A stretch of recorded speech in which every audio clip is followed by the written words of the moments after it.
Hi, I'm Marisa from Marisa McKenzie Health Coaching. Today, I wanted to discuss menopause and fat loss. And can you really lose fat when you're going through menopause? Does it work? So, all of us have probably heard you can't, or perimenopause. It just makes it so much more difficult. And I will agree, it is a bit more difficult, but it can definitely be done. And from my experience, I'm 52 years old. I've definitely been in perimenopause for a while now. I have a full-time job, full-time coaching, more than 40 hours a week. I'm busy. I have two kids, 17 and 20. So I lead a very busy lifestyle.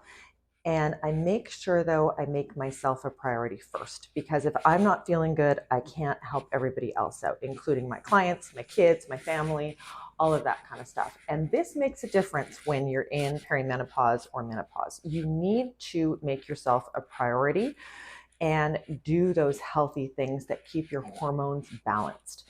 Because if your lifestyle is not healthy and not in check, you will definitely, your hormones will be going up and down and all around, and you're going to feel like you're going nuts. So the first thing you need to do when you are trying to feel your best in your 40s, 50s, late 30s, maybe, is try and get your health in check. So I would say sleep as much as you can and get a regular, consistent night's sleep. So that means stopping the caffeine by noon. Don't go to Starbucks in the middle of the afternoon. This, you may not think it will keep you up, but it does have a long life in your system. And try to cut way down on alcohol, if not anything at night, because even one drink will make a big difference in your sleep quality. And I know we use alcohol as a stress relief, but try not to. It will not help you. If you really feel like you want to have a drink, do it on a Saturday at lunch or Sunday at lunch, because then by the time you go to bed, it's already metabolized and you will sleep a lot better. If the caffeine and the alcohol is in your system, you're much more likely to have hot flashes, have an interrupted sleep. Same with sugar.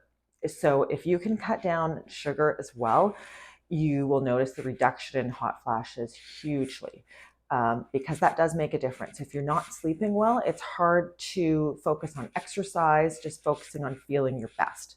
So first thing, sleep in check. About an hour before bed, turn off your screens and just start getting yourself settled. It might mean taking a hot bath, keeping your room cool and dark at night. It's another thing.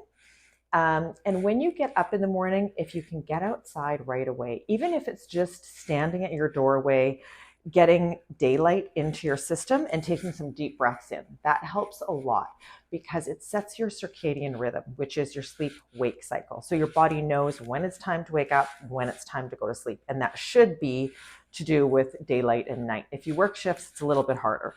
But if you're regular, everyday job that you're working kind of 9 to 5 or 8 to 4, that should work out all right.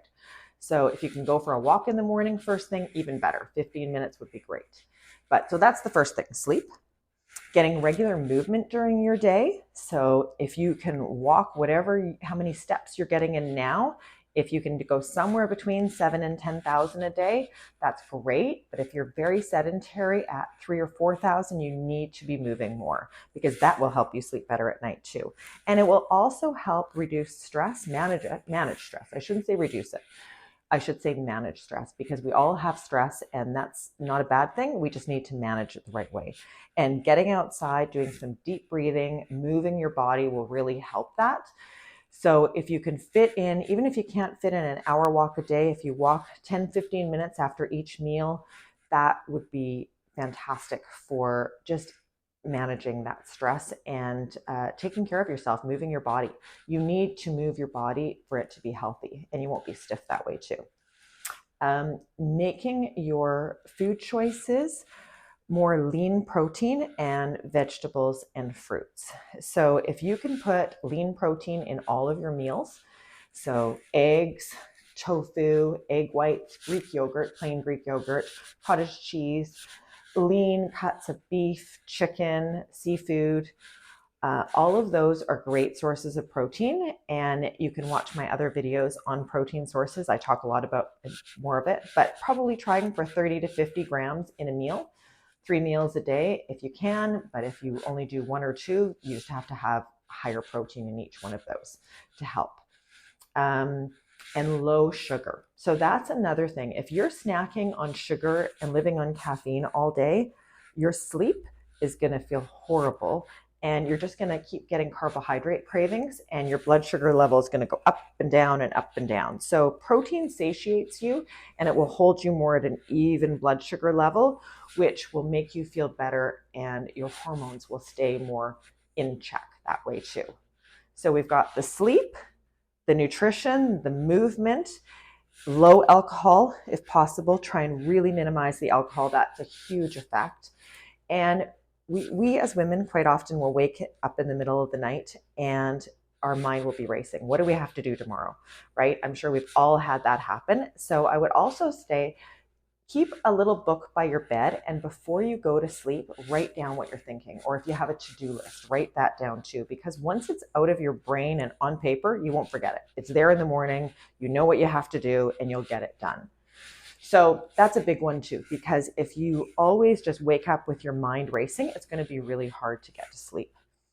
Another thing you can do is magnesium before you go to bed. Magnesium helps sleep, it helps relax you, it helps relax your body and your nervous system a little bit more relaxed too, which will help. And you can take up to 750 milligrams a day. I would suggest starting with maybe 250, see how that feels. And if you're not getting the right effects of helping you relax and sleep better, just up it a bit more to maybe 500, see how that works. But you can max out at 750.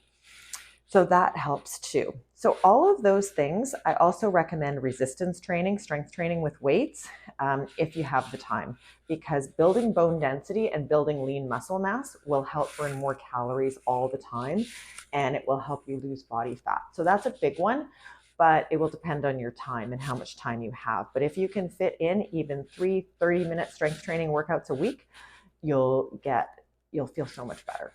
And it will make losing body fat a lot easier.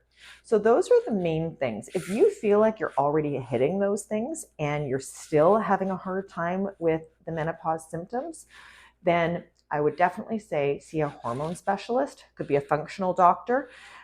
Somebody who specializes in hormones, though, not just a GP, because they can do a 24-hour analysis of your urine, and they can see where your hormones really are at, and then they can make changes, tweaks.